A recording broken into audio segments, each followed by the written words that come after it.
오늘 같이 보실 말씀은 사도행전 28장 말씀입니다. 사도행전 28장 23절부터 말씀 볼 텐데요. 28절부터 31절까지의 말씀 우리 한 절씩 번갈아가면서 읽도록 하겠습니다. 찾으셨으면 제가 한 절 읽고 여러분들 한 절 읽겠습니다. 그들이 날짜를 정하고 그가 유숙하는 집에 많이 오니 바울이 아침부터 저녁까지 강론하여 하나님의 나라를 증언하고 모세의 율법과 선지자의 말을 가지고 예수에 대하여 권하더라. 서로 맞지 아니하여 흩어질 때에 바울이 한 말로 이르되 성령이 선지자 이사야를 통하여 너희의 조상들에게 말씀하신 것이 옳도다.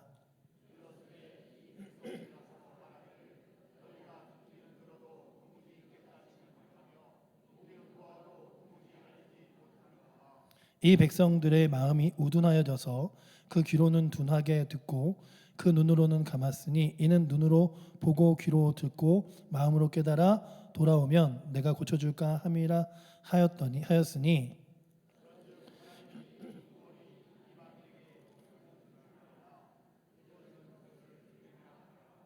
바울이 온 이태를 자기 셋집에 머물면서 자기에게 오는 사람을 다 영접하고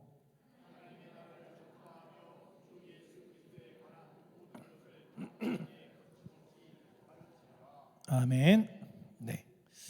네. 오늘 말씀의 제목은요.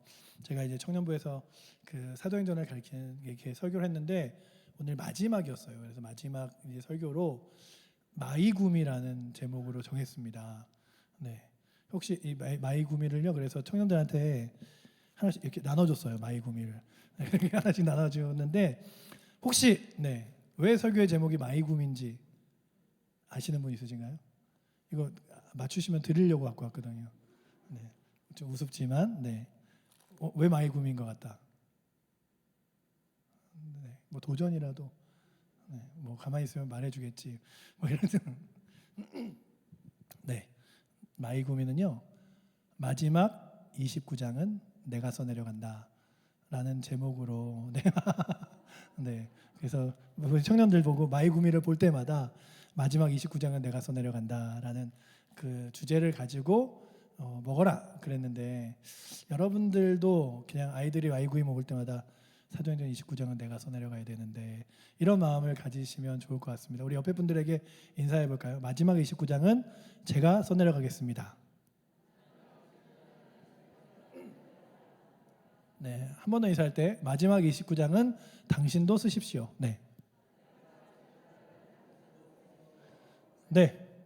사도행전은요 미완료로 끝나는 것이 굉장히 특이한 점입니다.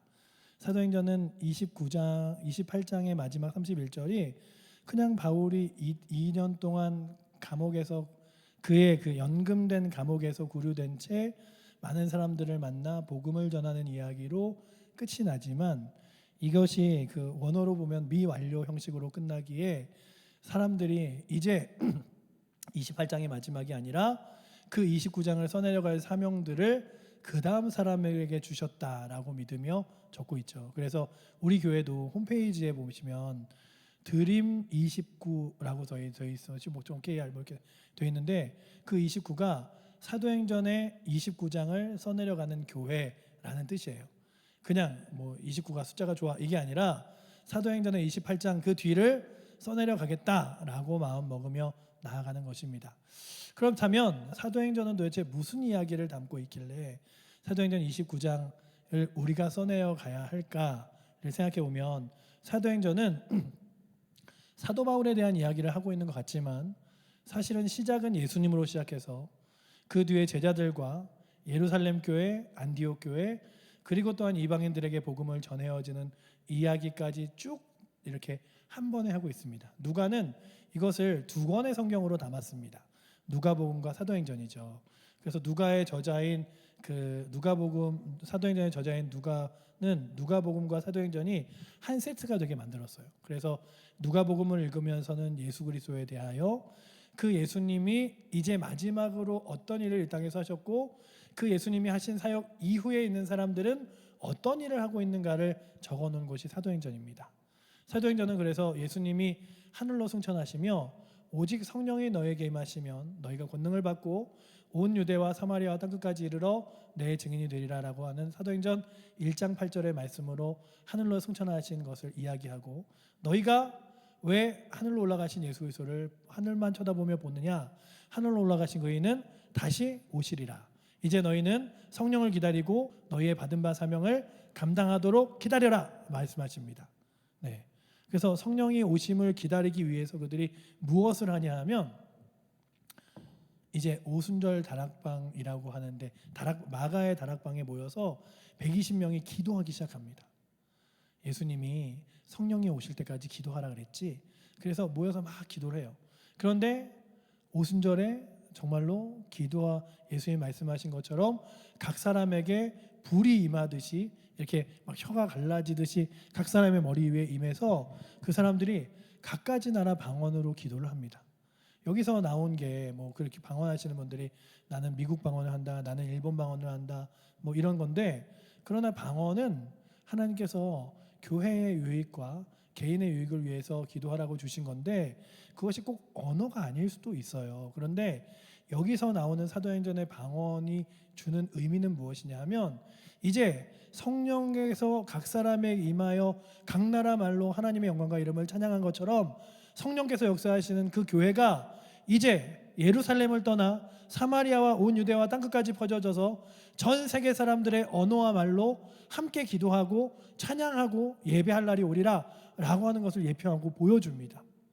제가 이스라엘에 갔을 때 이스라엘에서 정말 이건 정말 놀라운 광경이다 라고 생각했던 것 중에 하나가, 몇 번 들으신 분들도 있겠지만 그 유대인들이 몰래 모여서 예배를 드리는 공동체에 가본 적이 있어요.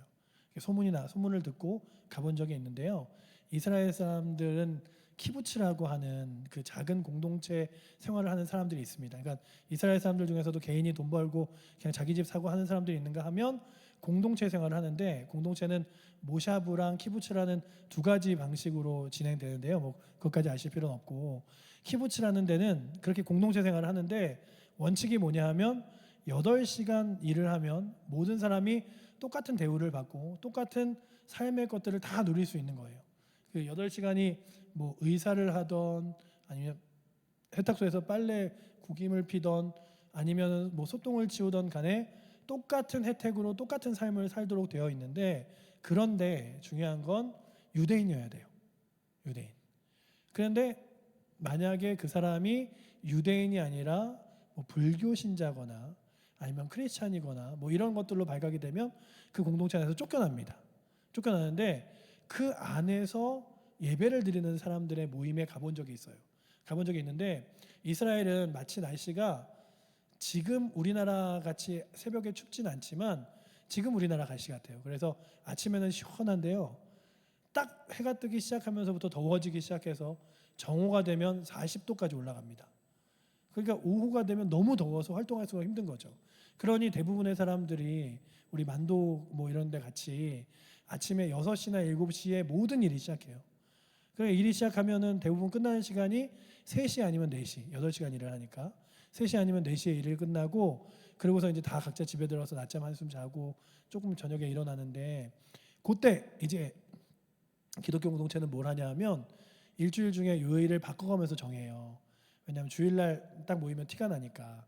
그래서 어느 날은 주일날 모이고, 어느 날은 화요일 모이고, 어느 날은 금요일 모이기도 하고, 그래서 요일을 바꾸면서 그 한 집을 딱 정하면 이제 3시에 퇴근한 사람이 3시부터 그 집에 갑니다. 한 15명 정도의 사람이 됐는데요. 15명들이 우르르 들어가면 저 사람들 왜 들어가지? 왜 모이는 거야? 라고 의심을 받을 수 있기 때문에 뭐 30분, 1시간 뭐 요 간격으로 사람들이 조금씩 그 집에 들어가요. 그래서 제가 7시에 예배를 드리겠다고 어떤 사람은 3시간 전부터 와 있고, 예배를 드리겠다고 어떤 사람들은 막 2시간 반, 2시간, 1시간 전에 와서 그 시간을 막 기대하는 거예요. 그런데 정작 모이면 그게 막 집이기 때문에 옆집도 있고 이러니까 크게 찬양하지도 못해요. 뭐 살아계신 주 하면 다들 살아계 뭐 이렇게 부르는 게 아니라 살아계신 주 나의 참된 소망 이렇게 조그맣게 불러요.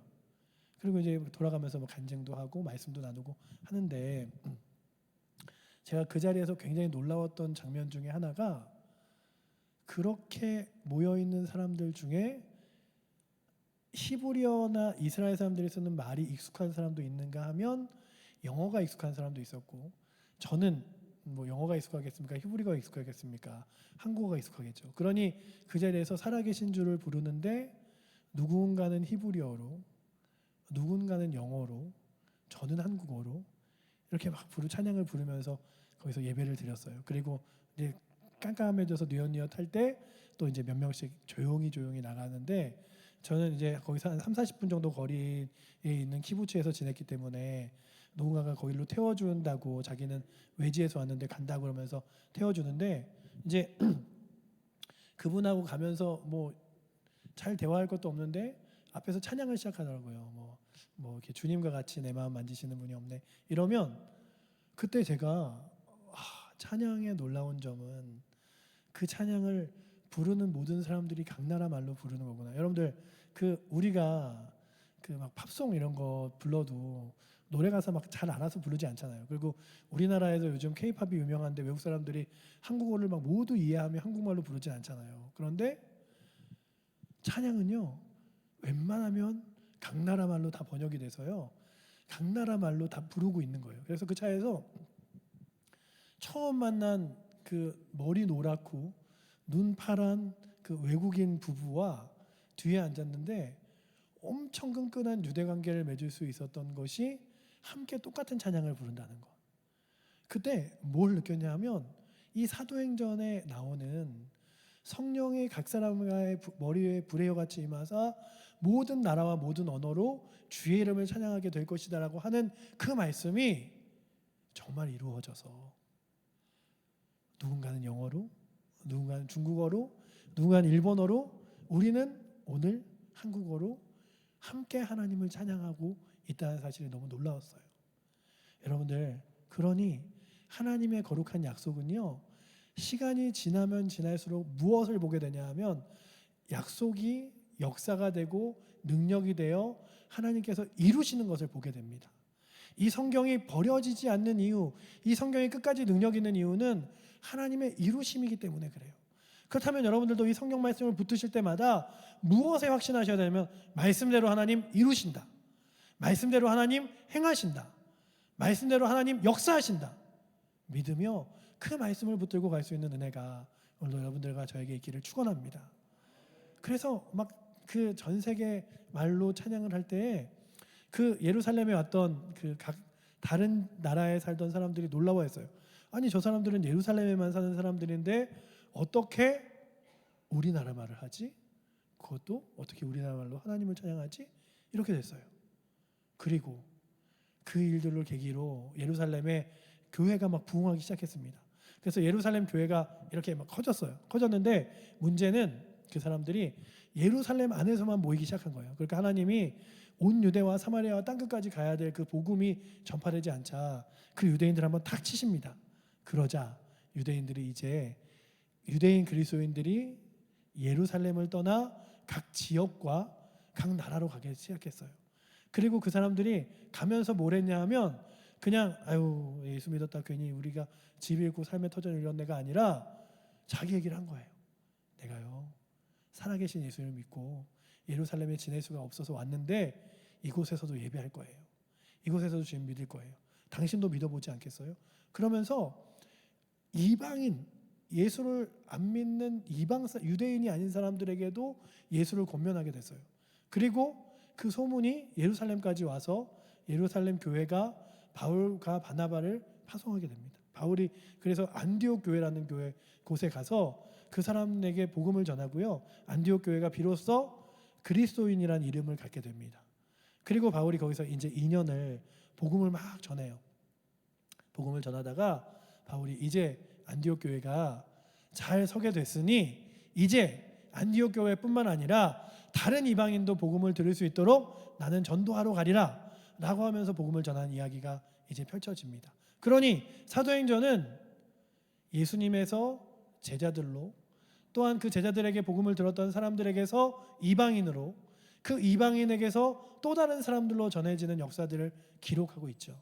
그래서 이 성경을 읽는, 이 사도행전을 읽는 사람들로 하여금 이제 내가 그 뒤를 잇는 사도행전의 복음의 전달자가 되어야겠다고 마음먹게 합니다. 그러니 오늘도 이 사도행전의 마지막 절을, 이 28장 31절을 읽은 여러분들이 이제 29장은 내 삶으로 써내려가겠다라는 마음으로 거룩하게 주의 말씀을 전하는 은혜가 있기를 축원합니다. 그렇게 내가 29장을 써내려가리라. 네, 여기서 한번 더 마이구미. 네. 마지막 29장은 내가. 네. 네. 그리고 마지막 29장을 내가 써내려간다고 마음먹은 사람이요. 저 유럽에서 미대륙으로, 미대륙에서 아시아로. 그래서 우리 대한민국에도 복음이 전해지게 됐어요. 그리고 막 이 땅의 가운데 예수 그리스도의 복음이 전해지자 이 땅에서 예수를 믿던 사람들이 나 동남아로 가야지, 아프리카로 가야지, 저 중동으로 가야지. 그래서 우리나라 선교사들이 동남아에도 중동에도 아프리카에도 가 있는 거예요. 그리고 우리들에게는 너희는 남겨진 한국 사람들에게 복음을 전해.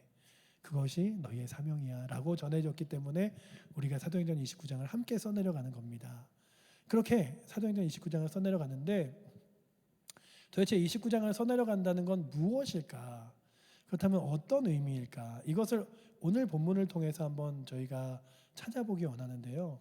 이 바울이 로마로 가기 전에 그가 로마에 가고 싶은 마음이 굉장히 컸어요.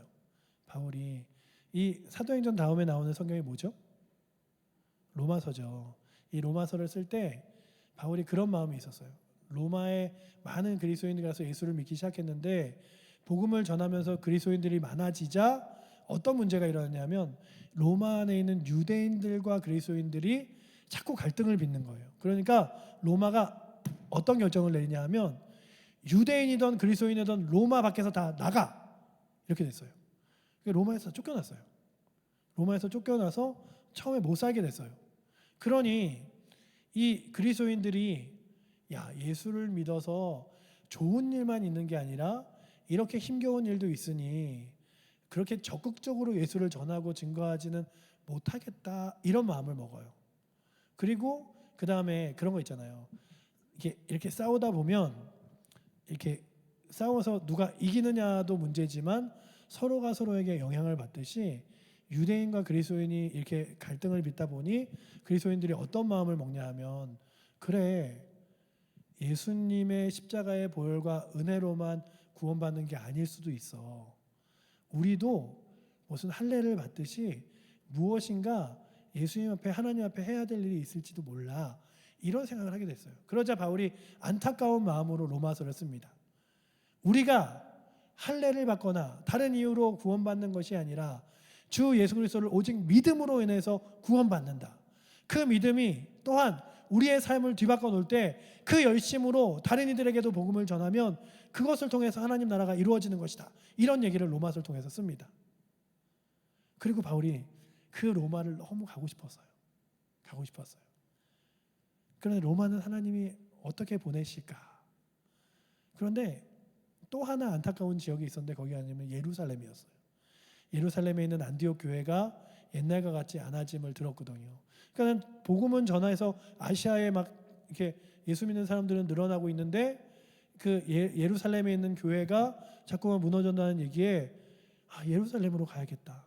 그러니까 그의 마음에 마지막으로 가보고 싶은 곳이 두 곳이었는데 첫 번째는 예루살렘이었고 그 다음 로마였어요. 그래서 예루살렘으로 가기로 마음을 먹습니다. 예루살렘 교회가 재정도 어렵다고 하니 이제 교회들에게 좀 어느 정도 받은 헌금으로 재정도 도와주고 복음도 전해야겠다. 그때 사람들이 이야기합니다. 예루살렘에 있는 유대인들이요, 예수님 제자들과 바울 때문에 복음이 전해졌다고, 특별히 그런 거 있잖아요. 제가 예전에 그런 얘기를 들어본 적이 있어요. 사우디에 교회가 공식적으로 허가되지 않았는데 예수 믿는 사람들이 이렇게 예배를 드려서요. 제가 외국에 살던 사람에게 들은 진짜 이야기예요. 자기가 어릴 때 사우디에 살았고 그 교회를 다녔는데 갑자기 거기서 예배 드린다는 얘기가, 그리고 전도한다는 얘기가 소문이 나서, 그러니까 자기들끼리 예배 드리는 건 괜찮은데 전도한다는 게 문제가 돼서 예배 시간에 갑자기 사우디에 있는 경찰들이 급습을 했대요. 딱 급습을 했는데 문제는 뭐냐면 예배를 드리는 모든 사람들을 다 잡아갈 수는 없잖아요. 그러니까 누구랑 누굴 잡아갔을까요? 강대상 위에 서 있는 목사님. 그리고 또 누굴 잡아갔을까요? 특별하게 가운을 입고 있는 성가대.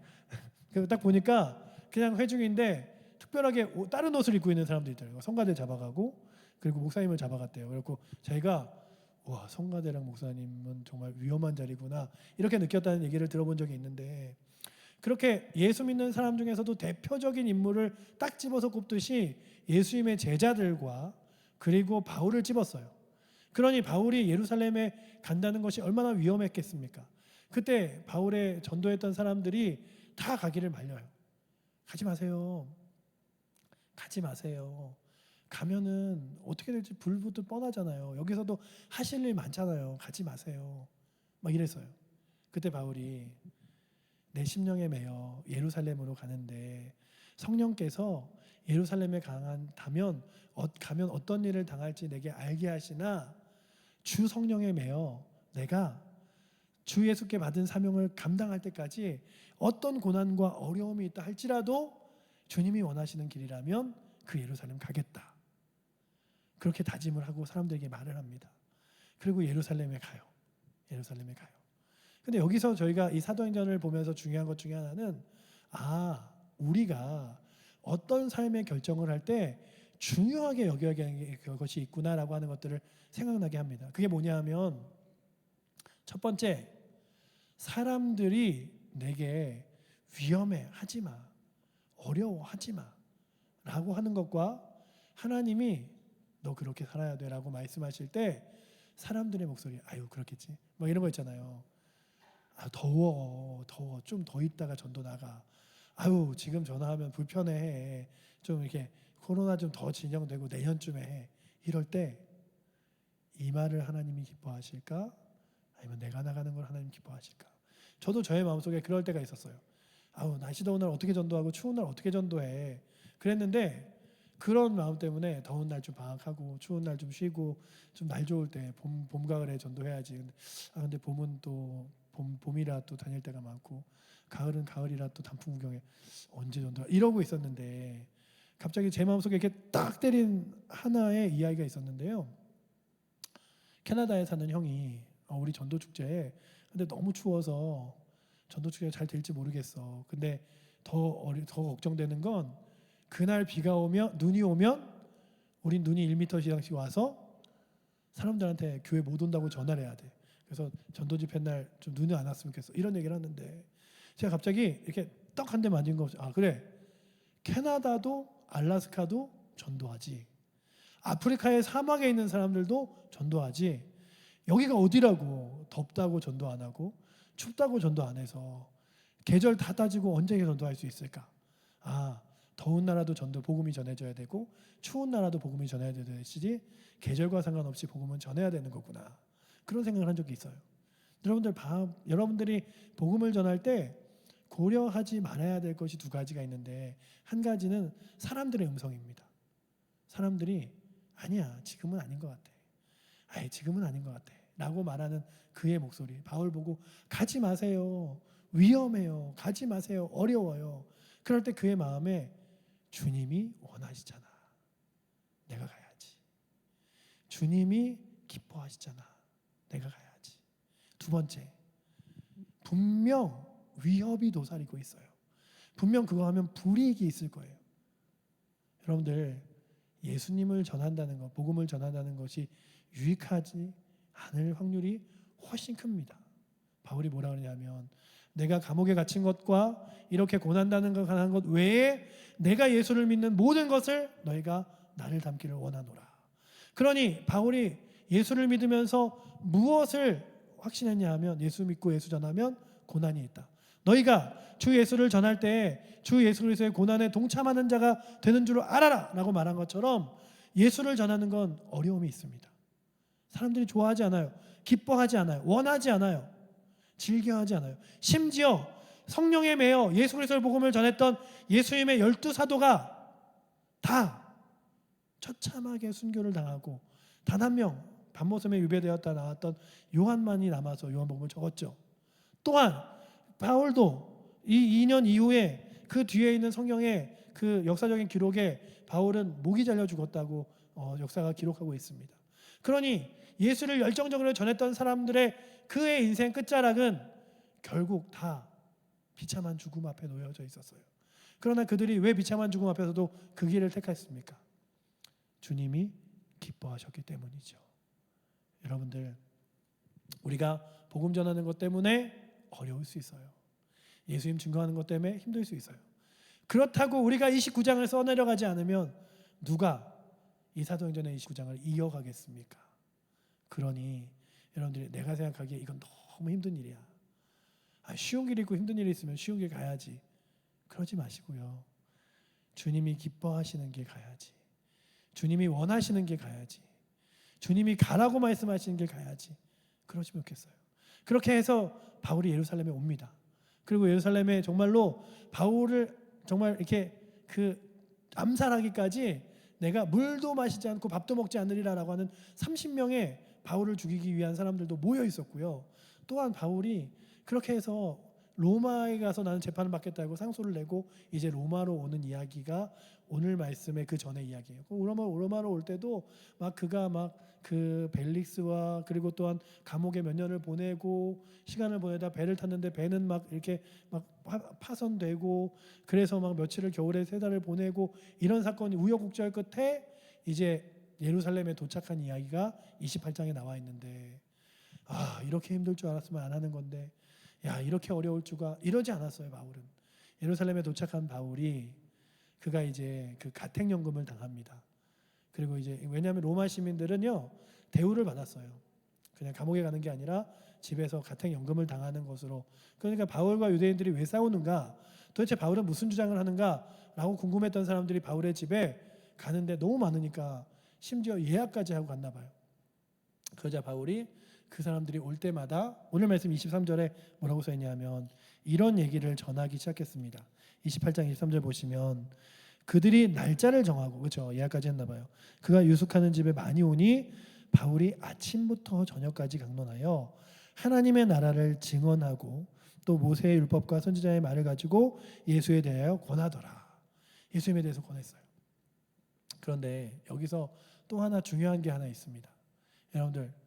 여러분들이 예수님 전하는데 한 번 교회 오라 그랬는데 안 온다 그런다고 낙심하지 마세요. 한 번 예수 믿으라 그랬는데 안 온다고 낙심하지 마세요. 제가 여러 번 말씀드렸을 거예요. 제가 주일학교 아이들 전도할 때 정말 학교 앞에 매주 빼지 않고 갔는데 그때마다 돌아올 때 특별히 토요일날은 기뻤어요. 토요일날은 기뻤는데 주일날 예배를 드리기 전에 늘 처참한 마음으로 예배를 드렸어야 됐습니다. 왜냐하면 토요일날 막 가서 전도하면 애들이 그러는 거예요. 막 이렇게 이런 거 주잖아요. 이렇게 내일 교회 와 이렇게 주잖아요. 그럼 저 2개 주세요. 2개 주세요. 저희 꼭 교회 갈게요. 막 이러는 거예요. 그러면 속는 셈 치고 어떤 애 이렇게 딱 2개를 줘요. 2개를 주면 막 걔가 막 내일 아침에 그럼 8시 20분까지 뭐 30분까지 만나는 거야. 막 이래갖고 뭐 이렇게 약속, 도장, 복사 막 이러고 막 이러고 내일 꼭 막 이러면서 막 해요. 안 와요. 다음 아침에 가면 혼자 이렇게 서 있다 기다리다가 막 예배 시간은 다 돼가고 막 얘는 안 오고 안 되겠네 하고 가요. 심지어 제가 이제 지금도 아주 인상 깊은 때가 어떤 애가 교회를 오겠다는 거예요. 막 선물을 받으면서 전화번호를 막 적었어요. 막 기쁜 마음으로 적었는데 그 뒤에 한참 지나서 또 다른 애가 오는. 얘는 아무리 봐도 형제 같지 않은데 전화번호를 말해주는데 보니까 위에 있는 애랑 전화번호를 똑같이 말한 거예요. 그랬고 얘네가 형제도 아닌 것 같은데 가족인가? 뭐 이러고서는 이제 한 번 전화해서 2명을 낚을 수 있는 기회다고 딱 전화했는데 없는 번호의 오니? 뭐 이래갖고 아니 이건 뭐 쌍으로 당했다. 그것도 어떻게 그럼 학교에서 아예 없는 번호를 가르쳐줘서 누가 전화번호 물어보면 이 번호를 얘기해주라 하나? 막 이럴 정도로. 그런데 제가 그렇게 당하는데 그래도 교회는 새로운 애들이 있는 거예요. 그래서 제가 느낀 게 나는 전도하지 말아야겠다. 아니 주일학교 애들은 저렇게 잘 데리고 오는데 나는 애들을 이렇게 못 데리고 오는데 뭐하러 내가 전도해 이러고 있는데 갑자기 그때 무슨 생각이 들었냐 하면 내가 전도하러 나간 시간, 내가 이렇게 글을 이렇게 입에 갈고리 걸져서 이렇게 들고 나오지 못했어도 하나님이 아시고 그 시간 갚아서 주일학교에 채워주시는구나. 내가 이번 전도 집회 때 여러분들이 교회 오라고 예수 믿으라고 기도하고 그들을 쌓아도 그 사람들이 이렇게 갈고리 걸려서 안 올지도 몰라요. 그런데 보세요. 나는 물 주고 바나바는 심으나 그러나 오직 자라게 하시는 주님이시라고, 그 사람이 언젠가 내가 그렇게 눈물로 기도했던 그 사람이 예수 믿게 됨을 볼 거예요. 어떻게든 교회 나가고 있는 사건을 만나게 될 거예요. 그때 내가 나올 때 나왔어야지, 이게 아니라 하나님이 그렇게 역사하시는구나. 나는 못 데리고 왔어도 내 기도를 통하여 또한 이 자리가 채워지는구나. 그래서 주를 위해 헌신한 시간 없어지지 않습니다. 주를 위해 무릎 꿇은 시간 사라지지 않습니다.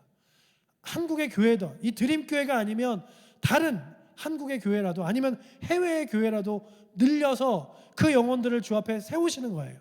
그러니 여러분들이 내가 열심히 여기 이 두 달을 가득 채워 기도했는데, 내가 그렇게 그 사람들에게 선물도 주고 그 사람들에게 나오라고 얘기했는데 안 나왔다고 실망이야, 이제 나 전도 안 해, 이러지 마시고 하나님의 큰 그림 안에서 하나님이 여러분들의 헌신을, 여러분들의 시간을, 여러분들의 주를 위해 사용한 삶을 어떻게 역사하시고 이루시는지를 보시면 좋겠습니다.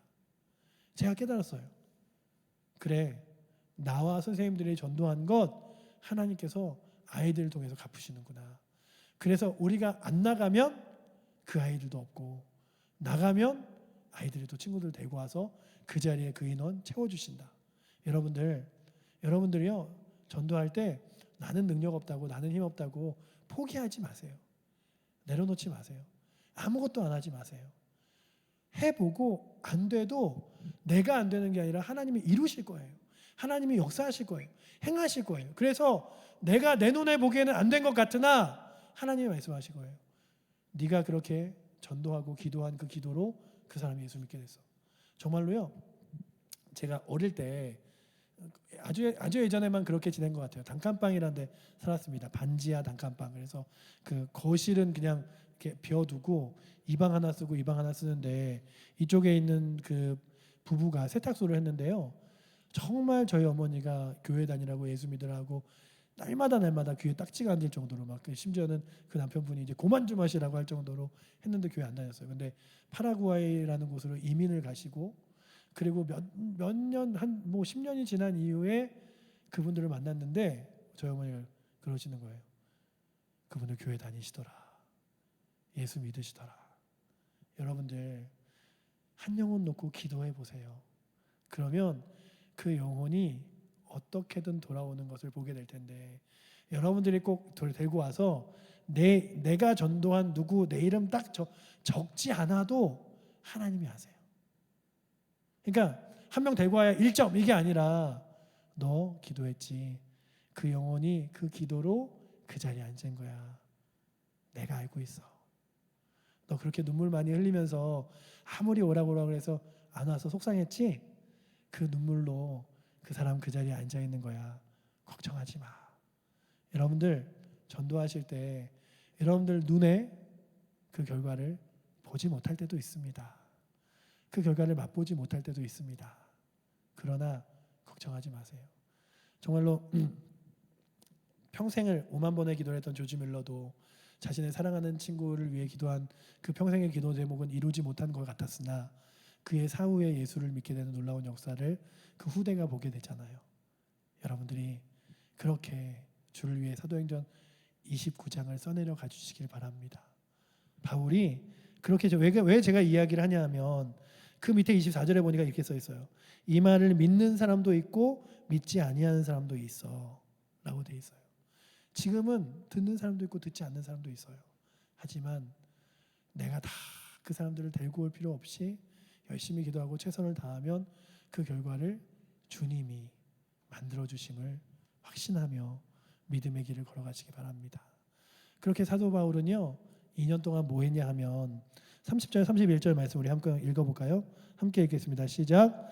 바울이 온 이태를 자기 셋집에 머물면서 자기에게 오는 사람들을 다 영접하고 하나님의 나라를 전파하여 주 예수 그리스도에 관한 모든 것을 담대하게 거침없이 가르치더라. 이거는요, 바울의 삶을 요약해 놓기도 했지만 이제 사도행전 29장을 써내려갈 우리들이 하나님의 나라를 전파하며 주 예수 그리스도에 관한 모든 것을 담대하고 거침없이 가르치라 라고 말하는 주님의 사명과 말씀도 담겨 있습니다. 내가 어떻게 해야 되지? 내가 어떻게 해야 예수님을 전하는 거지? 내가 어떻게 살 때 사도행전의 29장을 적어 내려가는 거지? 모르실 때 이 31절이 여러분들에게 답이 되어지시기 원합니다. 그런데 여기 보면 30절 말씀에 온 이태를, 그러니까 2년을 그는 쉬지 않았어요. 열심히 복음 전했습니다.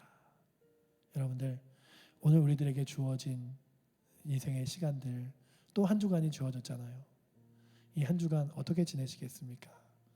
그저 여러분들의 생업과 삶만을 위해 최선을 다하는 것이 아니라 그 영혼들을 위하여 기도하시고, 그 기도하다가 마음속에 담대함이 생기면 전화하셔서 10월 29일 우리 교회에서 뭐 하는데 혹시 시간 내 볼래? 담대하게 얘기하셔서 정말 주께서 행하실 놀라운 능력을 기대해 보시고, 그러다 야 그런 얘기 나한테 하지 말라 그랬잖아, 교회 다니는 얘기 나한테 불편하다니까, 그러면 예수 전하는 게 쉬운 일은 아니지. 그러나 포기하지 말아야지. 그래 미안해, 나중에 또 얘기할게. 그리고 끊어주죠. 그래서 정말로 그의 나라와 그 영광을 전하는 일에, 왜냐하면 누군가는 그 전함이 그의 인생을 정말로 안 좋은 길로, 아니면 그 인생을 나락으로 빠지는 전함도 있습니다. 어떤 일거든요, 이 땅에 조그마한 유익을 주는 전함도 있습니다. 그런 거죠. 뭐 마약, 도박, 이단, 그리고 피라미드, 뭐 이런 것들은 전해서 그 전달받은 사람에게 유익이 없잖아요.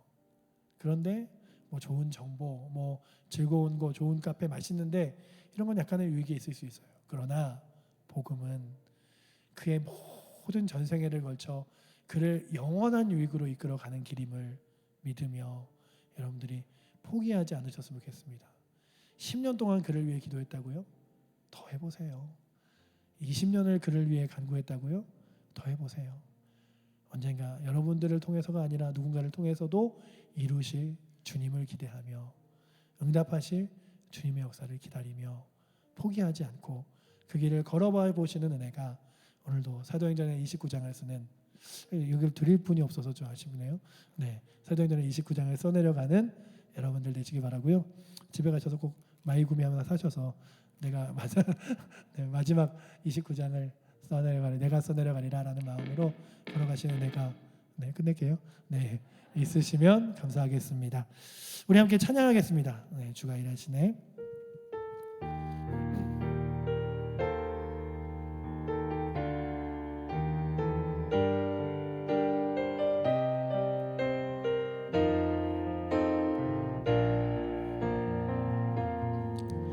날이 저물어 갈 때, 빈들에서 걸을 때, 그때가 하나님의 때. 내 힘으로 안 될 때, 빈손으로 걸을 때, 내가 고백해 여호와 이래. 주가 일하시네, 주가 일하시네. 주께 아끼지 않는 자에게 주가 일하시네, 주가 일하시네. 신뢰함. 우리 처음부터 다시 한번 고백해볼까요? 날이 저물어 갈 때, 날이 저물어 갈 때, 빈들에서 걸을 때, 그때가 하나님의 때. 내 힘으로 안 될 때, 빈손으로 걸을 때, 내가 고백해 여호와 이래. 주가 일하시네 주가 일하시네 주께 아끼지 않는 자에게 주가 일하시네 주가 일하시네 신뢰하며 걷는 자에 주가 일하시네 주가 일하시네 주가 일하시네 주께 아끼지 않는 자에게 주가 일하시네 주가 일하시네 신뢰하며 걷는 자에게 우리 시간 기도하기 원합니다. 주께 아끼지 않고 나의 시간을 나의 삶을 드리는 자에게 역사하실 주님, 또한 주를 신뢰하며 믿음으로 걷는 자에게 일하실 주님, 주여 주의 거룩한 일하심을 기대하며 내가 나아가 보기 원합니다. 주여 이제 내가 사도행전의 29장을 써내려가며 그의 거룩한 사명을 감당하기 원하오니 주의 일하심을 아버지 의지하며 신뢰하며 나아가게 하여 주시옵소서. 주여 나와 동행하여 주시고 영원의 복음을 들을 사람들에게 거룩한 복음의 말씀을 전하며 나아가는 저희를 되게 해달라고 우리 주여 한번 외쳐 함께 기도하겠습니다. 주여 아버지 하나님, 저에게 거룩한 사명을 감당하며 주 앞에 나아가기 원하오니 주의 아버지 거룩한 믿음의 사명들을 감당케 하시며 주의 나라와 그 역사와 영광과 능력을 따여 주님 바라보며 나갈 수 있도록 채우시면 다하여 주옵소서. 아버지 하나님 채워주시면 다하사 주의 놀라운 역사와 영광이 우리 가운데 행하시며 나타나기를 믿사오니 주여 붙들어 주시옵소서. 역사하여 주시옵소서. 인도하여 주시옵소서. 채워주시고 충만케 하여 주시옵소서. 주의 거룩한 역사와 능력이 우리 가운데 있음에 아버지 하나님을 붙들어 주시고 오늘도 행하실 주의 거룩한 역사와 능력이 아버지 땅 가운데 있음에 주님 바라보게 하시며 주의 거룩한 역사와 영광을 따라 믿음의 길을 은혜의 길을 영광의 길을 담대하게 걸어 나아갈 수 있도록 주님 채워주셔서 아버지 하나님, 우리가 맡겨진 사명들 감당하며 나갈 수 있도록 주께 우리의 시간과 삶을 아끼지 않게 하시고 주를 신뢰하게 하셔서 주께 채우실 거룩한 능력과 영광을 따라 믿음의 길 걸어가도록 채우시고 인도하여 주시옵소서. 우리 가운데 행하시고 역사하시고 일하실 살아계신 주님을 찬양하며 주 예수 그리스도 이름으로 기도드립니다. 아멘.